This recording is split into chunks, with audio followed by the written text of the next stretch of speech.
Mwaka huu tunaadhimisha tamasha hili tukiwa na a very clear focus kwa vijana, na hii haikuja kwa dharura. Tuliipanga, na kwa miaka miwili iliyopita kuanzia 23 na 24 tulipilot, kama nilivyosema, miradi ya vijana inayoweza kuleta tija au mafanikio ya haraka ya kipato kwa vijana katika halmashauri zetu zote 8. Miradi ile imeonyesha mafanikio makubwa kama wewe mwenyewe ambavyo umeshuhudia. Lakini sasa tunataka kufanya nini? Tunataka kuongeza namba ya wanufaika, tunataka kuongeza mitaji kwa wanufaika, tunataka kupata matokeo makubwa zaidi kwa wanufaika. Na kwa sababu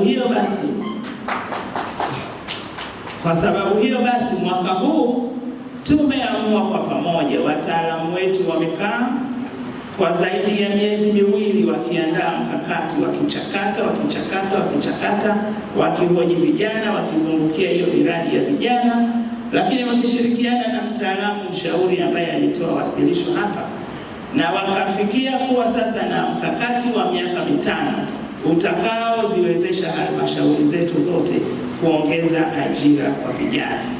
Mkakati huu tutauzindua hapa leo, na unalenga kuajiri vijana. Tunaweka lengo, kila halmashauri ni lazima iajiri vijana 2000 kila mwaka kupitia maeneo mbalimbali.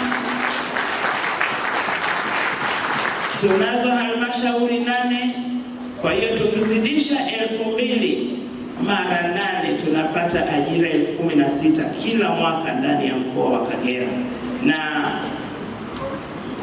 ajira hizi zitajielekeza zaidi katika maeneo ambayo yanaajiri watu wengi kwa pamoja.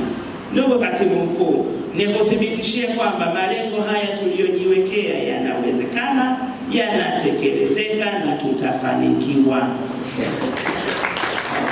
Nitakupa mfano mdogo kwamba hapa ninapozungumza na wewe sasa hivi, halmashauri yetu ya Karagwe tayari tunalo eneo la ekari takriban 2000 kwa ajili ya vijana kuingia katika kilimo. Kwa hiyo kwa ekari hizo, kwa sababu sisi tunampa kijana ekari 1, kwa hiyo kwa ekari hizo tu 2000 tayari Karagwe atavuka lengo la vijana 2000 waliopatiwa ajira. Sasa tunafanya nini katika kutengeneza hizo ajira?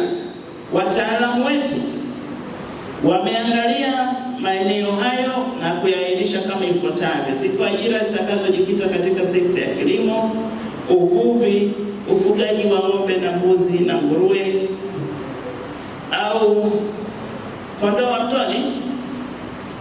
Nguruwe kwa jina lingine anaitwaje? Kondoo wa mtoni. Ufugaji wa ng'ombe, mbuzi na kondoo wa mtoni. Tusiseme nguruwe.